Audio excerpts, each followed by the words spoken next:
to the Fantasy Footballers Podcast with your hosts, Andy Holloway, Jason Moore, and Mike Wright.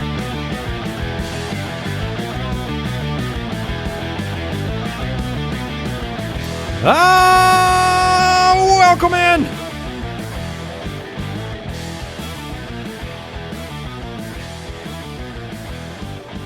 Andy, Mike, and Jason, the Fantasy Footballers. Jason wearing the lightest blue he's worn. It matches my eyes. In a long time. Looking like an Easter luncheon happening. I'm not gonna lie to you. It's laundry day at my house. But it looks good.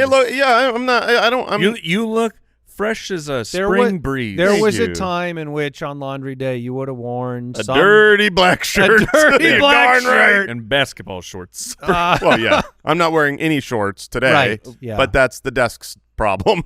And job. It's to block that. Welcome in, one and all. No, it looks good. It's still your patented polo. I mean, you wouldn't be caught dead without. If I don't have a collar, yeah, I'm not a professional. No collars, no buttons on a shirt. Trying to hide. I don't know what I'm talking about. All right. It's Thursday, March 27th, and we are back. We've got a regress or impress episode. This one's going to be a lot of fun. We're actually looking at 5 players that had amazing second halves to their season, fantasy-wise, and whether we believe they're going to continue succeeding, or maybe it was just kind of a half a season wonder. Yeah, situation. I mean, these situations are one of those where you always need to do your best to try to investigate and get it right. You've got the Amon-Ra St. Browns where you see the breakout, you see something special happen, and there was so much debate. It's like, there were injuries around him. It was the situation, but also he did what he did. And it turns out, with hindsight being 20/20, he good. And so this is there's a handful of players on today's episode as well where we're specifically talking about people that I didn't know they were that good. What I saw was like, I believe it's real, and so we just hope we get that right. Also have some news to catch up on. I have a quick question that we'll get to momentarily. A reminder, you can watch the show on YouTube, youtube.com/thefantasyfootballer. Subscribe, click the bell.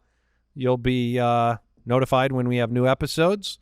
In season, we do live streams. Mike does a Sunday live every week, and you'll want to watch it over there. Make sure you drop us a review. Follow on your podcast players, Spotify, Apple, wherever you're listening.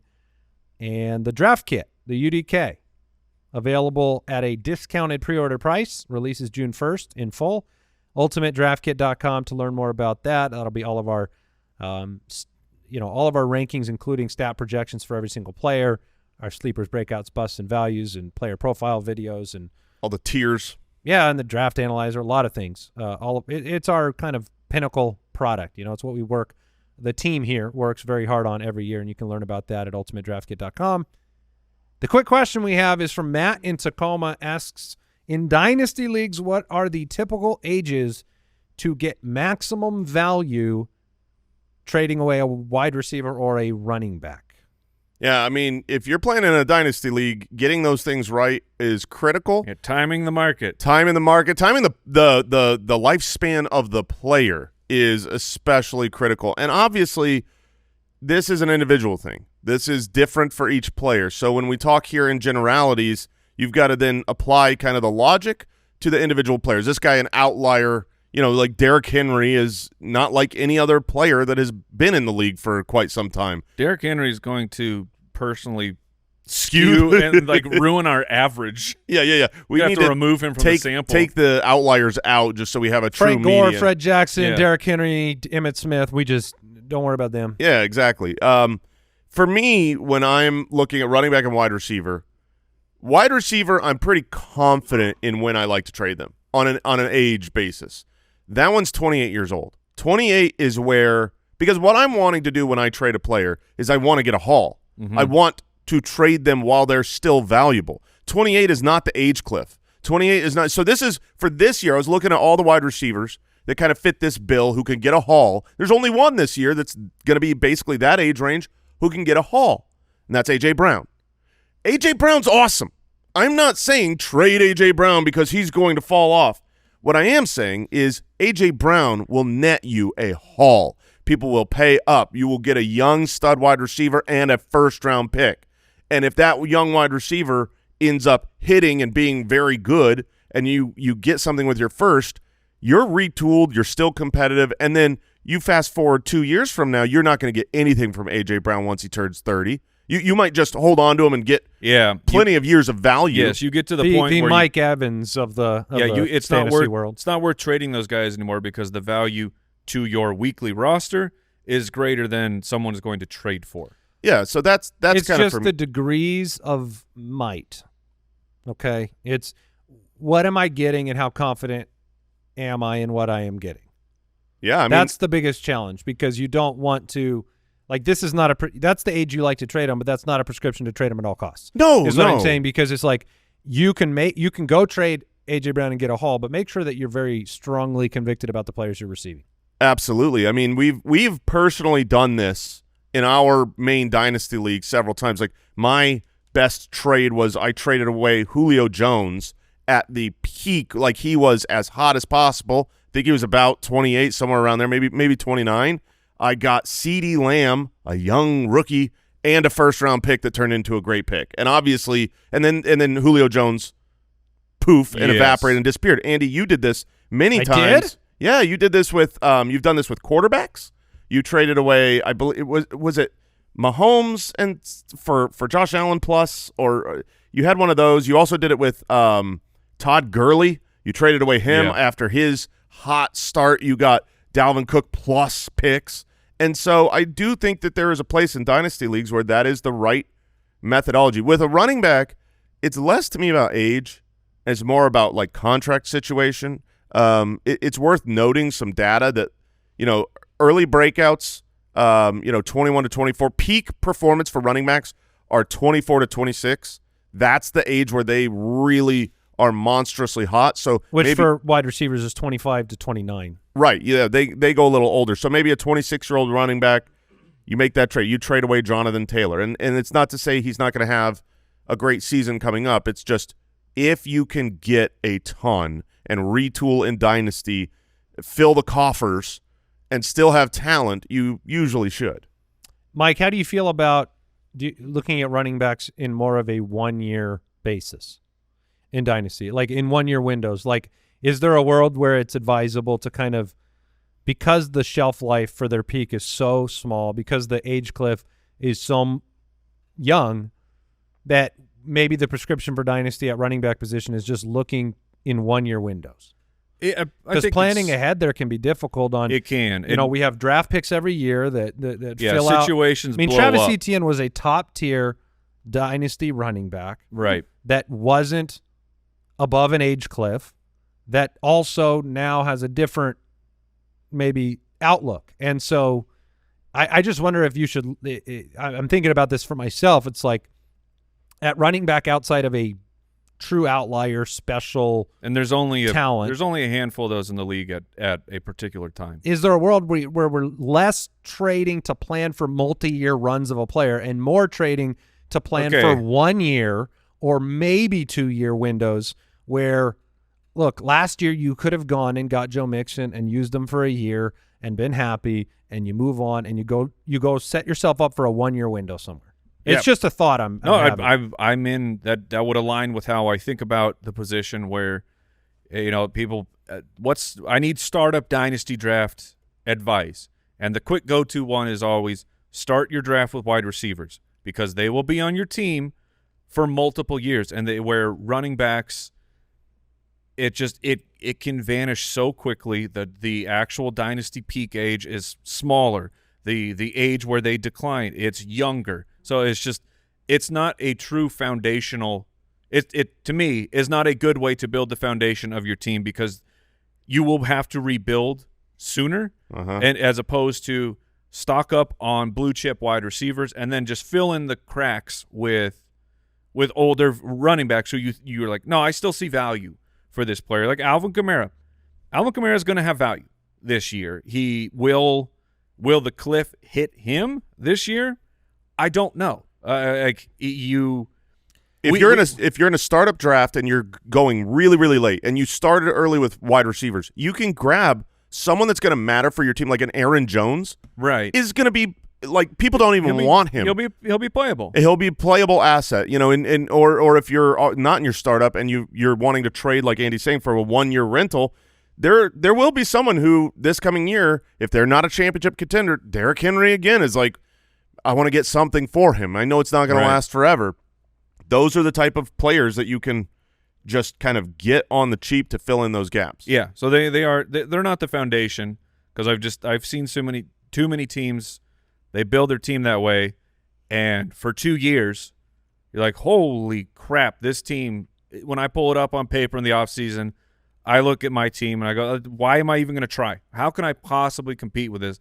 And then that team is in full rebuild before the end of the season. How could anyone last year have competed with my sensational team right. of Bijan Robinson, Breece Hall, and Travis Etienne? I had 3 top 6 startup running backs, and now Travis Etienne is dead. Breece Hall is only dead to me.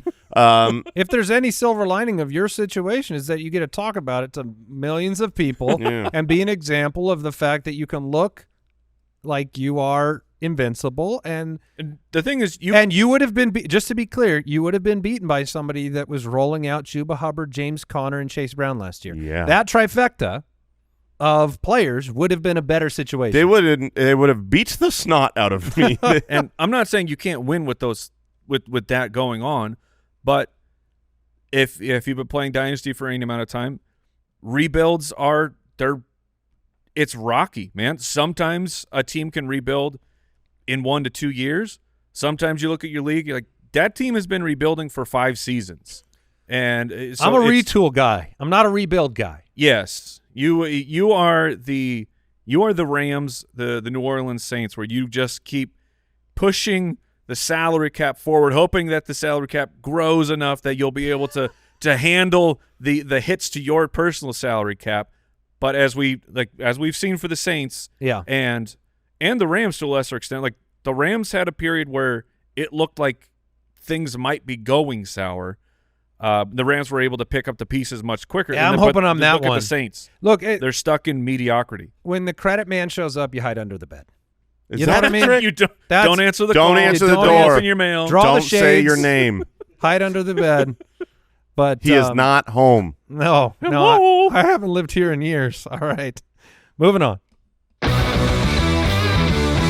News and notes from around the league.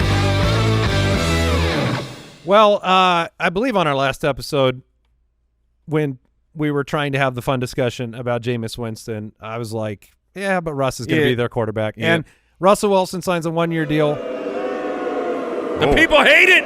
They're so angry. We hate it. There's no more. Oh, that's a long boo. That's on me. There's no more opposite We hate it. locker room speech than the Russell Wilson speech versus the Jameis Winston speech. I have They're Russell the most Wilson's, opposite. Russell Wilson's locker room speech. Do you? Unlimited diarrhea.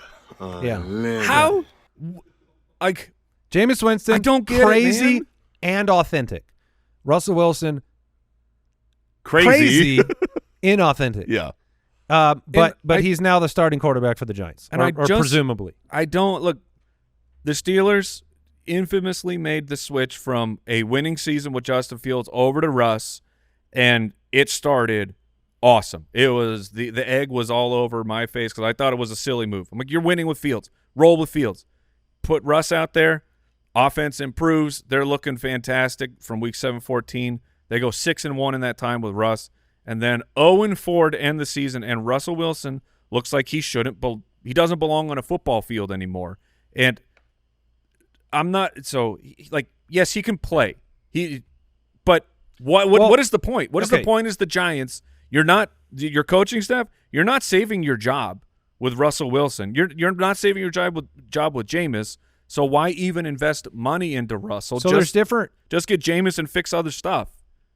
So I don't disagree, and you can easily say, look, Pittsburgh, this deal it's a 10.5 guaranteed deal. If Pittsburgh thought that Russ was their best open market option, they would have brought him back immediately. Which means that they genuinely believe that Aaron Rodgers or somebody else that they find will be better than Russell Wilson for this team, because it's not like Mike Tomlin's not up against it, right? Like he's facing. I mean, I know he keeps coming up with these winning seasons, but there's a fatigue growing in Pittsburgh with the kind of they don't win in the playoffs. Yeah, we don't win we haven't won a playoff game in years. We haven't found our solution post Big Ben. We know that we can't win a Super Bowl, much less a playoff game right now. And yet Russ wasn't the choice. It might be Aaron Rodgers or somebody else. But there's also the side with the Giants where you're like, okay, fill in the blank outside of Russell Wilson. Is it – I mean, you're picking at 6. There's a good chance that – they could get Shedeur. Maybe. But Shedeur is probably not bringing you further than Russ this year. Mind you, their win total did not change from 3.5 wins. It went all the way to 3.5 wins. 3.5 wins. And we looked at the schedule. 3 wins is, I think they'll get 3. Yeah, and they're picking at 3. Speaking of 3, they're picking at 6. The right? Giants. The Giants. The Giants are 3. 6 is the Raiders. Oh, you're right. Yeah. So I think you have a it's a gamble, of course, when you're talking about quarterbacks. I think there is a near 100% chance that Sanders is available at 3. Well, then maybe they take it. I would agree that he's available. Whether they'll pull the trigger on that is very questionable. This is a coaching staff that really wants to win now to save their job, which is why they're going out and getting veteran quarterbacks. They've said this is not stopping them from taking a quarterback at 3, and I could see that happening. It's just how do we not have cameras in there if a rookie has to come in under the tutelage of these two caricatures? What must-see TV that would be? Can we get the Giants locker room for Hard Knocks? Just even a live cam. Again? I don't think the Giants will ever sign on to do that show again. No, they won't. They'll be like, you are under official orders from Roger Goodell, and they say, no, we're still not going to do it. Stefon Diggs, 3-year deal with the New England Patriots, $26 million guaranteed. He was the wide receiver 11 last year before injury, averaging 8 targets, 62 receiving yards per game. He is 31.2 years old. This is the New England Patriots paying a you called it a stank tax? Stank tax. This is the way that you acquire players when you are at the bottom of the league sometimes. Diggs is at the end of his career. Remember the Christian Kirk contract? Yep. All good players at the end of their career genuinely have to make the choice. Yes. They genuinely have to say, do I take a discount to go play for a contender, try to get my Super Bowl? This is my last contract. Or do I take that shmoney? And this was a 3-year deal worth up to $69 million. That's a pretty nice deal for Stefon Diggs.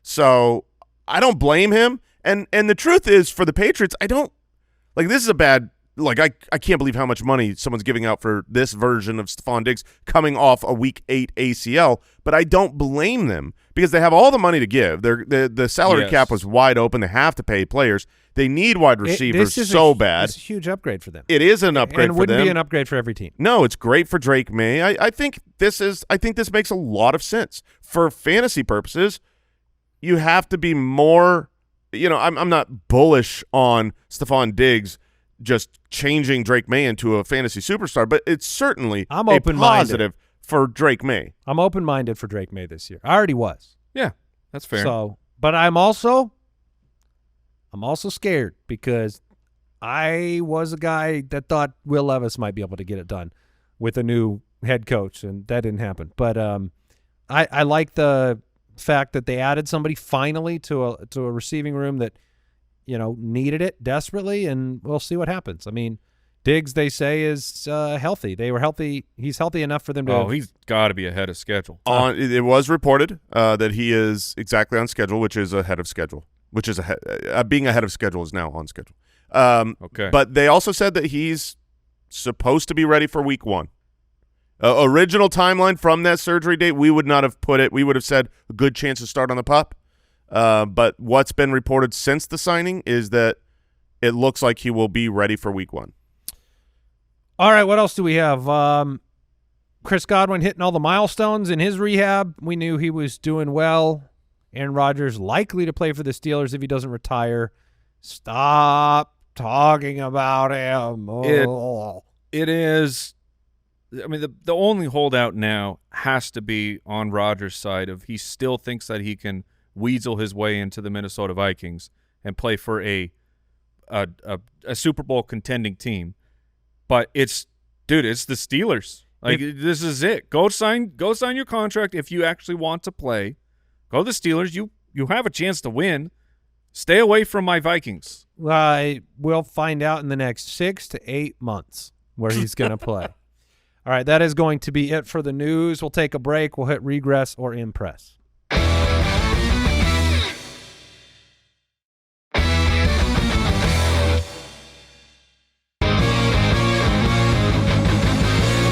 That don't impress me much.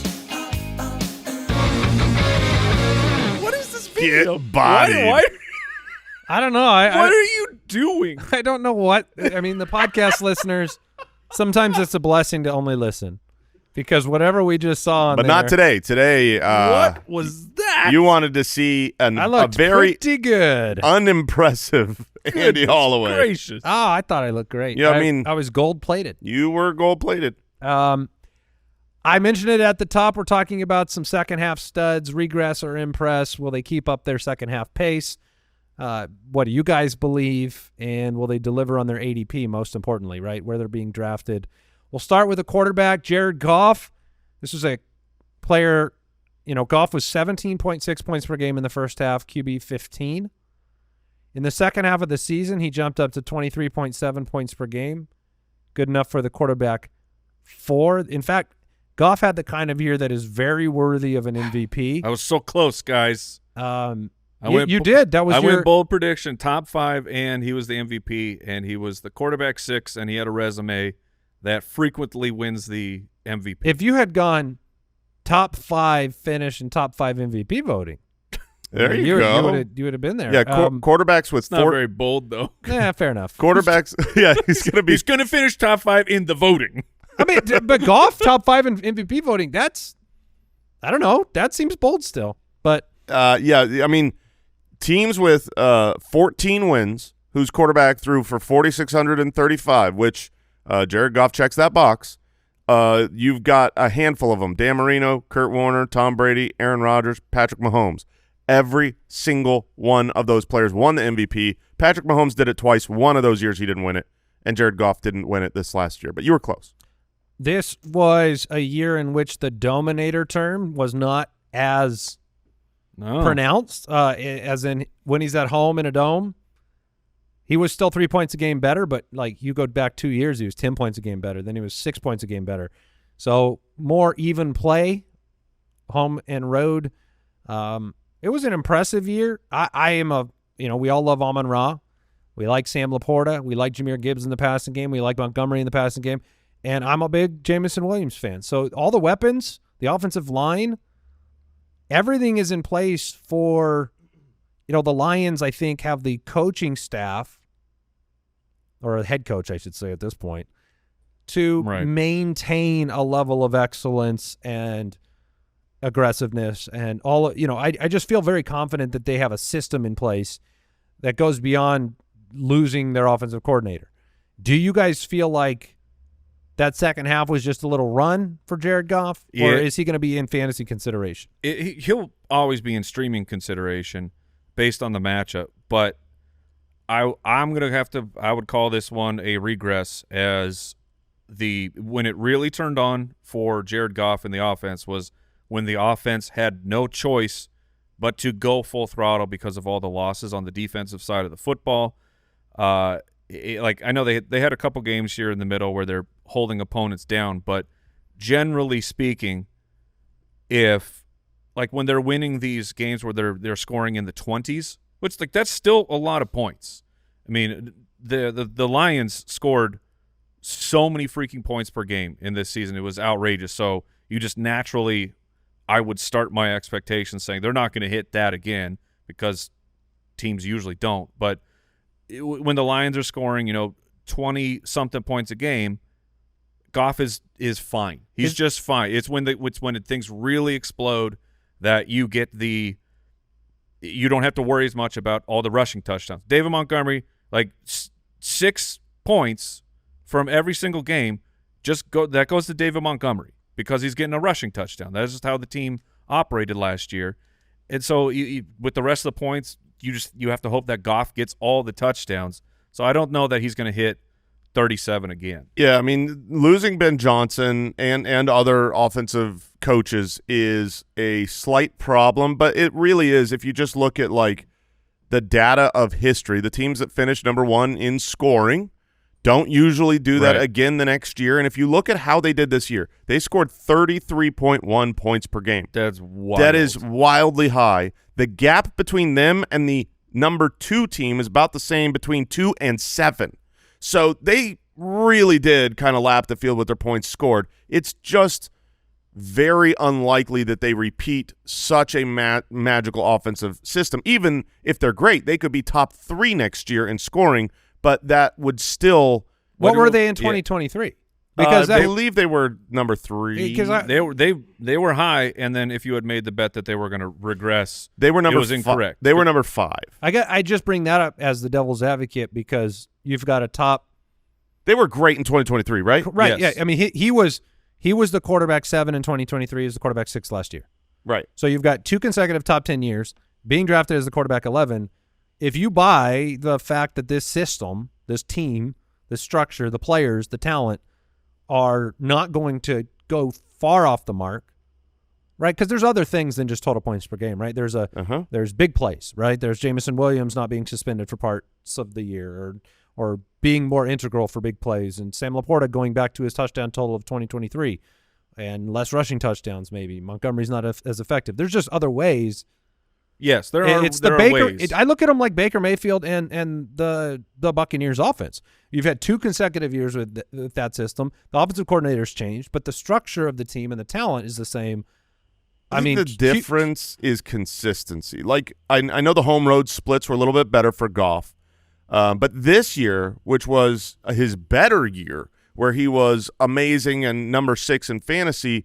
He was not actually – like if you had him, if you started him every week, wasn't a good process. It was tough. 41% of his games hit 20 points. He was a C in consistency. He had some big games down the stretch when their defense was bad. More had to go on his shoulders without David Montgomery. I just don't think – he's drafted as, what did you say, quarterback 11? Yeah, I don't mind that discussion. I'm thinking of it in terms of fantasy finish. I wasn't thinking of it in terms of do I want to start him every week or anything like that. More just – do I think over 17 weeks that he's going to have the kind of games with this offense and the talent to get to quarterback 8, quarterback 7? I think probably. So if you're asking at quarterback 11, will he finish ahead of that ADP fantasy finish-wise on the course of the season? I would say probably. He'll probably be top 10. He's been top 10 the last 3 years in a row. That doesn't make it a good pick. It would be a bad pick if you picked him at quarterback 11 and he finishes at quarterback 8 with a season like he had this year. That's not going to help you win championship games. That's why we have the Truth Series. Yeah, the bigger discussion is just do you want him as an every week starter or a streamer, and I think we're all in the streamer category. Yeah. Jerry Jeudy, though, this was an absolutely amazing story. You're talking about irrelevance in the first half of the season last year. 7.2 points per game. Wide receiver 50. SOJ. Same old Jeudy. Yep. I had no idea. Well, he was where the wide receiver. That was gonna go. He was the wide receiver 50 the year prior. So SOJ. But the bye week. After the bye week, wide receiver 5, 17.3 points per game. Pure magma. I mean, this was one of, if not the best wide receiver you could have had during that time. So, wide receiver 4, 21, 1, 19, 11. Peak performances, consistency, target share, yards per game, over 100 yards per game from weeks 11 through 18. Jameis did not play in weeks 16 through 18, still had a top 24 finish with basically nobody at quarterback. This was the guy that when they went and made the acquisition of Jerry Jeudy, and we're all kind of going, well, why are you doing that? This is what you hope you get from a player of that draft pedigree and talent. Drafted to be great. Top 15 pick in the first round. Who started week 17? Was that DTR? I believe or was it somebody else. It was DTR. By then? Yeah. Was it? I believe so. Jerry Jeudy had 18 targets It took him 18 targets to get to 94 yards. That's that game. Yeah. Yeah. Like that is it. Is anyone? I still believe. Is anyone going to make the case for him? Because I would be OUT. Nobody's gonna make an impress if it means wide receiver 5. No, not even wide receiver. But 5, I think. But do I think he could be a wide receiver 2? I do. I think he could be a wide receiver 2 in Cleveland. I mean, Amari Cooper is long gone. He showed from weeks 11 on when he had that opportunity what he could do with target volume. This is not the Nick Chubb show anymore. I still believe Kirk Cousins will be a Cleveland Brown. So, so that you're going with that the projection. Yeah, I mean, I think we don't know who's throwing to them yet. Well, it's let's a talk far about his cry talent. from wide receiver 50 to wide receiver 24, which would be a wide receiver 2, and I think he's in that kind of a jump. Well, he's been there the year prior to being wide receiver 50, the SOJ. He was the wide receiver 20, so we know that's in his range of outcomes. He can finish as a wide receiver 2. He's done it before. 25.9 years old. He's Didn't he's he young. do the He's same not a thing? bad wide receiver. But let's just talk about his talent. Did you believe that he was more talented during the second half of last year as far as his ability, did he grow up on the NFL field, or did he just have different quarterback play? Like, was it both or just It was one? definitely not just one. I mean, I think it was both. I think he was a more consistent player on a snap-to-snap basis. Yes. And I think it came with confidence. It came with big performances. I mean, he was on pace for 121 receptions for 1,700 yards and 6.5 touchdowns in that stretch. 180 targets. He had a 142-yard game, a 235-yard game, a 108. This was, I can do that. Yeah, that's what I saw. The Browns threw the ball 661 times last year. Like that's not Stefanski football. That's not Cleveland Browns football. His ADP's got to be low. I will say this: his his ADP right now is wide receiver 35. Okay, I'm happy. He should absolutely beat that. I'm happy with that. The real question here is quarterback, and we don't have the answer. That's whether like Kenny the Pickett's kind of going to be number- playing, whether it's going to be Shedeur Sanders, whether it's whoever. We don't know who's throwing the ball, and it makes a humongous difference. Is there anyone? But will his ADP change with any of the answers that you just possibly said? Yeah, well, not with the answers I said, right? But there's still rumors of Kirk Cousins being the one to eventually land there. If Kirk Cousins were there, Jerry Jeudy. I don't think he great. skyrockets though in ADP. Probably not high enough. I mean, if I could get him in the wide receiver 30 or below, I feel like I'm stealing. Because not many players being drafted at that level could perform on at the rate we saw last year. And maybe it's just Jameis. You could say that. But I think it's just Jameis. Yeah, I'm more on that side of the Jameis plus passing volume because the team had lost control of itself. I mean, this was year 5. I feel like Jerry Jeudy didn't level up halfway through year 5 when his quarterback changed. He just didn't become a better player. What quarterbacks did he have in Denver? With the Russ? Yeah, I would have to go back and look. Okay, but not impressive so far. Well, the Russ year, there was a lot of touchdowns, if I'm remembering it right. Yeah, was Drew Lock throwing him the ball? Yeah. I would have to look all this up. I mean, to answer your quarterback question, he's not had it. That's fair. And he had been banged up and fallen out of favor. I just think at 25 it's not over. So Jerry Jeudy entered the league in 2020. So the leading passers since then you had Drew Lock, Teddy Bridgewater, and then you had 2 years of Russ. And ripping farts. Good old Brett. There was quarterback carousel there for sure. Yeah. So I don't know. I mean, the regress are impressed. I think we'd all be on the regression from the second half. I'm going to be honest, guys. I have no memory of Teddy Bridgewater being on the Denver Broncos. When I said it, I was like, I'm going to quadruple check this. Does anyone remember this? You verified it? Yeah. This happened. Teddy 2021. This was no one remembers this. I have no answer for you. Yeah, it was sort of pandemic time. But who remembers anything? Was there a crowd in the audience? 21 there would have been, yeah. Yeah, I mean, he went 7-7 as a starter. Jeudy's one of he those. Played 14 games. He was their leading passer. Can I mean, look, this was a player that was on a team with Kendall Hinton starting a game. Oh, the with Hinton game. with Jeff Driscoll and Drew Lock Yeah. and Brett Rippon and Teddy Bridgewater, and like there is nobody. I mean, So- Russell Wilson's the best quarterback he had until Jameis went wild. Yeah, man. Judy's going to be a tough one, but if the ADP stays where it is, then some of my teams I'll sprinkle him in. Sprinkle some Jeudy. Yeah. Chase That's Brown. what they say. Chase Brown was the running back 19 in the first half of the year, which was, that was great relative to draft position still. However, he was the running back 8 in the second half of the year with just a ton of top 10 finishes.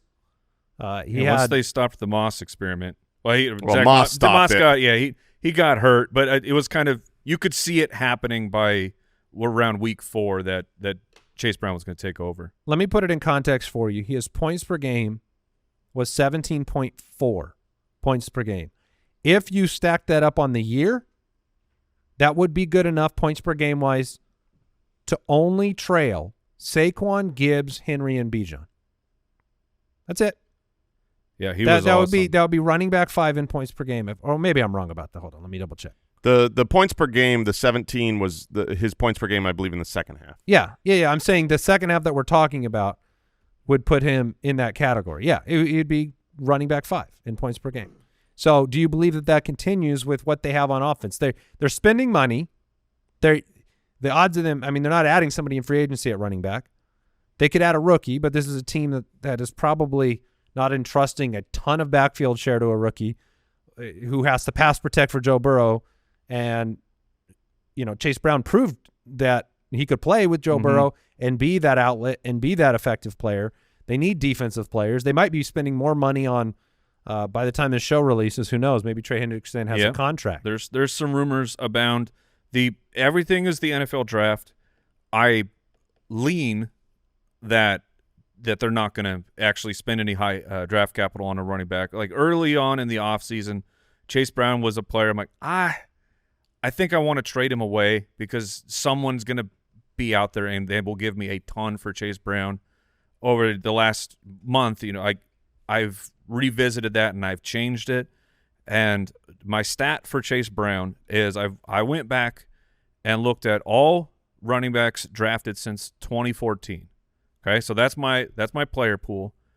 Running backs who broke out in year 2, meaning they finished as a top 24 running back, the next year their hit rate at ADP is 68%. That's great. This is one of the best bets you can make at ADP. And when I say ADP, I'm talking about they're drafted as running back 10. Like, what do I expect the running back 10 to score? But on points per game.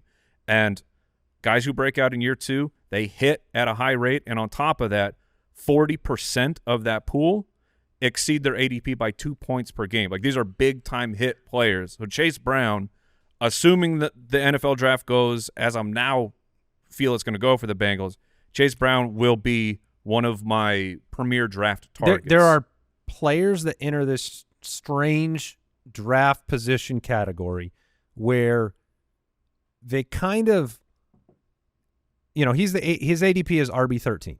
That's fine. I'll take it. And they kind of either are going, really? Is that low? they're either going to disappoint off of it. That's low.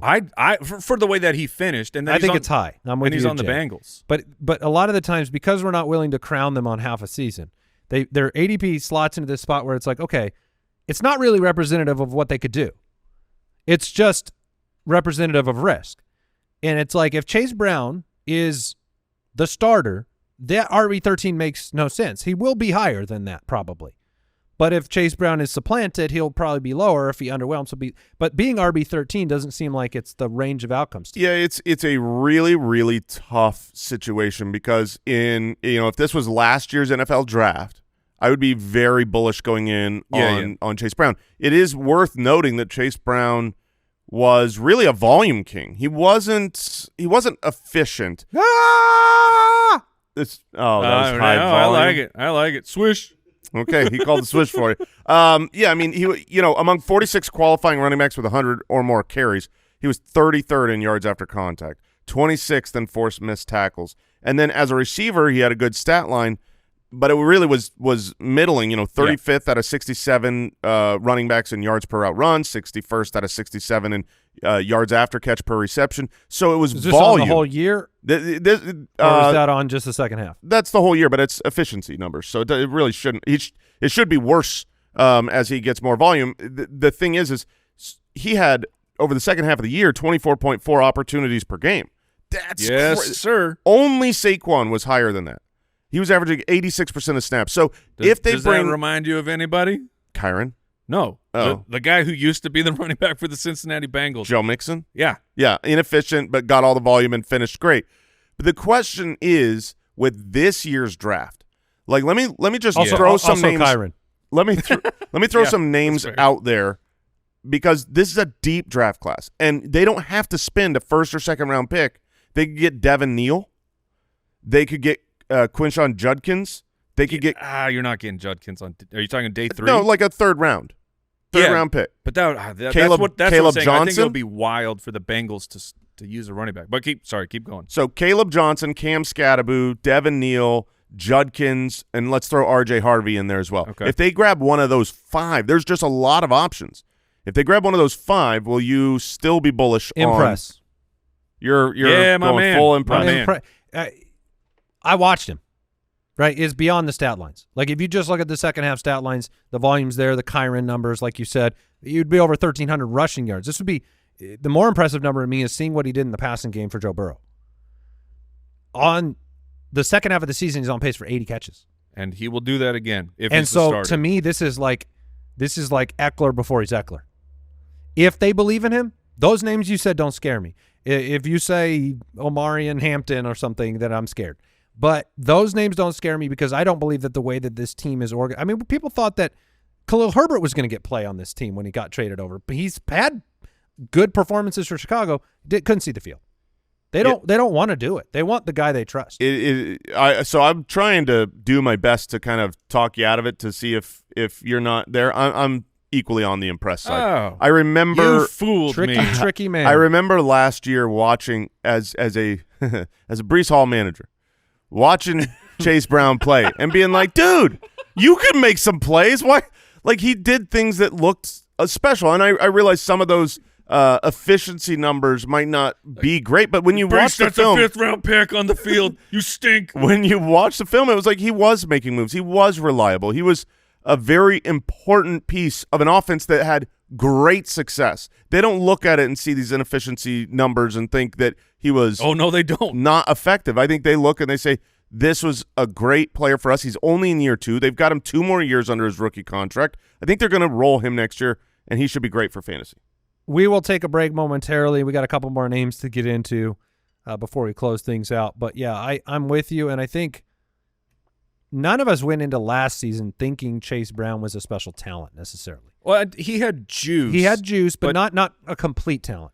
And I think that changed for me watching him, and it changed for the team.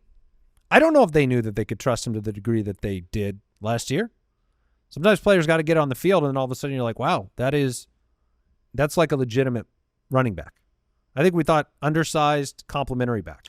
Yeah, I mean, it's funny because he looks undersized, but he's 210 pounds. That he can take That's the fine, workload. yeah. That's fine. That's better than Kyron and some of those other backs. So He's bigger than Kyron? weight wise, Interesting. I know it Yeah, doesn't. it It doesn't does- look like it. Dude, the color of your uniform messes with you, man. I'm serious. Like, it was like when Pierre Garçon went from the Colts to Washington. It was like, that guy gained 50 pounds. What? Interesting. I This remember monster? that. Yeah. Interesting. What uniform should Kyle, we be wearing? Kyle, Well, Kyle. it's usually a black No. polo. this was if you want to be slim. Oh yeah, Kyle, get a deep dive on uniform color about who looks bigger. That's right. The people That's need to find know. the database of looks. He'll have I it. guarantee Kyle has this database. Yeah, give him 10 minutes. All right, let's take a break, and then we'll talk about Bucky Irving and another interesting name that we didn't think would be relevant, but was super relevant.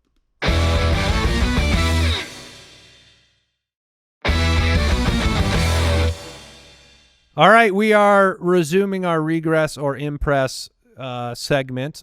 Just to rehash here, Jared Goff, we were all on the regress side. It's just a high don't bar. want to be, but think so. Jerry Jeudy, I think we're all in the regress compared to the second half wide receiver 5, but I certainly believe he'll be much better than the first half numbers. Chase Brown, we were all on the impress side. We think that RB1 season is in store. Current landscape of the course. Bengals. Don't play that soundbite if they draft a superstar running back. And then Jay, where are you? Because stupid. When I heard the RB13, I felt like that was low. Where the market would place him. But like thinking through it, so I'm gonna because we're all on the same side here. We want Chase Brown on our teams, and it's like Chase Brown or Breece, Chase Brown or Johnny Taylor. Like, I think I'm taking Chase Brown over those guys. I would definitely take Jonathan Taylor over Chase Brown, but I can't do Breece anymore. It's just okay. Can't do it. All right. You know what would be a really good drop for Breece? If I could. No. I was going to see if I could. I mean, I got to go to archives to find this thing. Oh, we're diving deep? What level? I'll see if I can find it later. Okay. But let's talk about Bucky Irving first. Bucky Irving in this category is a little weird because first half, second half contrast with a rookie, I expect it to be pretty vast, right? Even if you're a premier rookie, you should have we've seen progression, right? We've seen players that they get more work, they get more opportunity. He was the RB27 in the first half. That's not bad as a rookie that wasn't expected to do great things. You're not a day 1 or day 2 pick. But RB6, that was the second half, 17.9 points per game. And do you believe as a player being drafted now as the RB9 that you're going to get the same type of performance? So we know that the offense it's going to be, I mean, look, OC with notwithstanding of that, but the offensive pieces, it's going to be the same guys, and I am super bullish on Bucky moving forward. It feels kind of like a weird place to be of that player with his archetype, his body size, and then his draft capital, and the combine numbers for him were not like, you didn't blow anybody away with how overly athletic he was. Just got on the field and was an absolute stud among all running backs with 75. Like Kareem Hunt as a rookie? Kareem Hunt was a third-round pick at least. What was Bucky? 4th. Okay. He was a 4th. I feel like we can still compare them. And Kareem Hunt was a sturdier fellow. I just meant somebody was that a 195. But from the running the 40, the combine numbers. Sure. Obviously, neither player sold themselves into the first and second round, and yet on the field speed and agility and stuff translated differently. So he's 5th in yards per carry, and 8th in explosive rush rate, 3rd in forced missed tackles per attempt. And that stat I was giving you, the ADP study of the year 2 breakouts for running back, it is only bested by year 1 running back breakouts. Guys who break out in year 1, who finish in the top 24, heading into year 2, they hit their ADP expectation almost 70% of the time, and 42% of the time you get the big-time breakout. And that has to include injuries. Like when a player goes out and at no fault of their own gets injured and they don't return on ADP, you would expect those numbers. Well, these are points per game. This isn't just your finish. It's how, when you're on the field, how are you actually performing? Well, people don't want Phillip Lindsay. They don't want Steve Slayton. They don't want one-year wonder with Bucky Irving. And you don't expect it to be a one-year wonder. I do not at all. And then a hat tip to Matthew Berry, who every year at the Combine, he gathers as much intel and rumors as he can, and he often brings us really good stuff. And he said, I'm talking to people who are associated with the Bucs, and their love for Bucky Irving is through the moon, as it should be. But it's great. That's not through the roof. That's way up there. Yeah. You know how much further away the moon is than your roof? He said through the moon. Yeah. The moon cannot contain their love. No rocky core planet. Big rock. I mean, a roof can normally contain the love. Sometimes you break the roof. Now you can go through the Well, can you imagine how really much easy to get through. harder it is to break through the moon than a roof? Yeah. I mean, if anyone could do it, it's at Bucky least Irving. 3 times harder.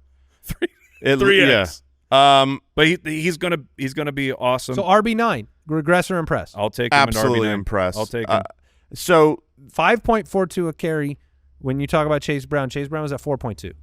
I often caution people from going too hot Dameon on Pierce. Exactly. So Dameon Pierce, it's hard to remember now, but going into his sophomore year, everyone was hot and bothered for him. He was such a sensational rookie, but he didn't have the draft capital, and it was like he's going to break out.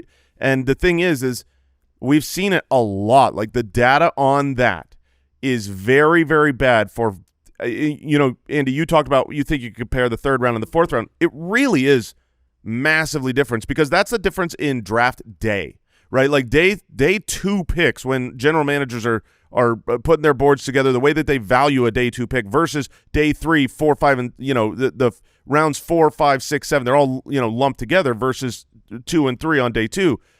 Day 4 and beyond picks, rookie running backs who break out do not often repeat. And so I was banging the table to be cautious with Dameon Pierce. To me, Bucky Irving is too good to do that. I am retracting the data and saying he is an outlier on talent. Right. Data retraction? Data retraction. He was genuinely the best running back on the team by a wide margin. The team had a guy that they trusted, that they liked in Rachaad White, and they just were forced to continue to put Bucky Irving on the field more and more and more. And now this offseason, you're hearing that that's their dude. I love the Buccaneers offense. Yeah. For fantasy, I love it. Yeah. I love watching it. It's not just one that gives you numbers that you don't like watching. It's just fun.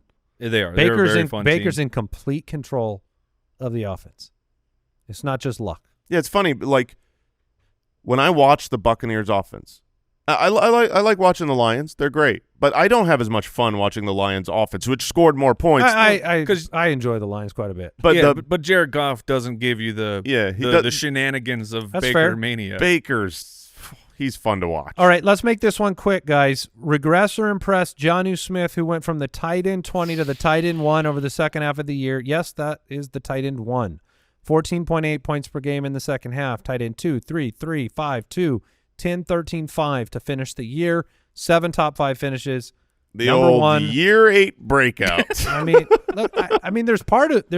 He was top 10 in 2020. I was gonna say there's part of me that always, on a per play basis, we always have believed in Jonnu Smith. Yeah. It's just that Jonnu Smith somehow never profiled as an every play kind of guy. And the signing in New England was supposed to be exciting and fun because of what Bill Belichick had done with tight ends in the past, and we didn't get that from Jonnu Smith. And part of it was, sharing time. They brought Hunter Henry in at the same time. They brought him in, and then in Atlanta, we're like, why is he getting snaps ahead of the superstar Kyle Pitts? And now we're like, oh, that's why, because Jonnu Smith's good, and Kyle Pitts isn't. So, this Miami offense, if we either have to believe that they'll return to something that we saw 2 years ago, throw the ball down the field, and then Tyreek and Waddle will be great, or we have to believe that they're intentionally going to protect Tua, that this offense of 70+% completion percentage is the way that they want to do things, in which case I feel like you have to say you believe in Jonnu Smith. I do believe in Jonnu Smith. And really? So you're an impress. I'm an impress. What's his draft position at at tight end? Can't be that high. Tight end 7. Well, that's. I'm surprised he's that high. But we saw this before once ever, and it was when a year 9 breakout happened for a tight end who switched teams, and it reminds me a lot of the same because it was a player that was good but just wasn't given the opportunity. It was Delaney Walker. We're talking about Hubert. Hubert? I just found out that his name is Hubert. Delaney? Hubert Delaney Walker. Wow. Eat that, Kyle. I see why he would go by Delaney. Yeah, you don't when Delaney Hubert? Is an upgrade. Delaney's not a great name. Oh, Delaney's a good name. It's not great. But Hubert? Hubert's worse. I feel like Delaney's not Herbert. Delaney's a better Hubert? last name. I agree. Delaney Walker. Would you want to be Hubert? No. That's not how you say it, is it? That's how I say it. Hubert? Or is it Hubbard? Well, that doesn't sound right either. H-U-B-E-R-T. That's Hubert. That's Hubert. If I've said it so many times, it doesn't sound right. That old arcade game from the 80s. Yes, Hubert. Yes. I thought of it immediately. But Delaney Walker had a year 9 breakout. You could maybe say a year 8 when he switched to the Tennessee Titans, and then had a long stretch as an important pass catcher for them because he was a good player. And Jonnu was a good player, and he proved that. He switched teams. He's under contract. I think that I was impressed, and I will continue to be. All right, so obviously you're not going to impress above tight end 1 over the second half, but you're saying you'll buy in at that ADP. Yeah, tight end 7. I don't mind usually. it. I'm right at the what is the halfway point between regress and impress? Neutral. There you go. The Hubert point. Rest. The Hubert. Guys, I have horrifically bad news. Oh no! Do you need to retract it? His name is no. His name was Jonathan. No. But Delaney, how old do you think Delaney Walker is? Is right now? Yeah. Oh right. I bet he's our age. 40. He's younger than us. What? What? Delaney Walker's so old. Delaney Walker has a walker. I mean. Oh my gosh! That also means that the Hubert was being considered at the time when we were being born. Oh no! And we God blessed us one. with avoiding Hubert. And now to make us feel bad, Kyle pulled this up, an Athletic article in 2019. No, we don't need to share this. No, we do, because we're talking about Hubert. But he was named after his estranged father, and he'd been teased by kids in elementary school about the name. Of course he had. I mean, that's the guy's name. That's not the kid's fault. Oh man, I couldn't even get it out. We're gonna hear from the Huberts, guys. Yeah, the Huberts. There are dozens of them. The dozens of Huberts. Please let us know if your name is Hubert. The first 5 real Huberts that reach out, I'll have Papa Josh get a swag pack. Send you a swag pack. You I want a driver's license. Oh yeah, we need. And we're checking that thing for ChatGPT. We know your tricks. We're not talking about hiding Hubert as a middle name. No. This is first name Huberts only. Hubert. And you want to know how we'll know that you're Hubert? Because it will come from an email that says something like roberttimothy@gmail.com. Because we know you're not going by Hubert. Oh, I just say they're in AOL.com for sure. Oh my God. Well, if they're going by your name is really Hubert. All right. We will not be hearing from anybody. Did not expect this. Thank you for joining us on today's episode. Back next week. Footcast tomorrow. Take care. Goodbye. Thank you for listening to another episode of the Fantasy Footballers Podcast. Join our fantasy football community on jointhefoot.com and follow us on Twitter @TheFFBallers.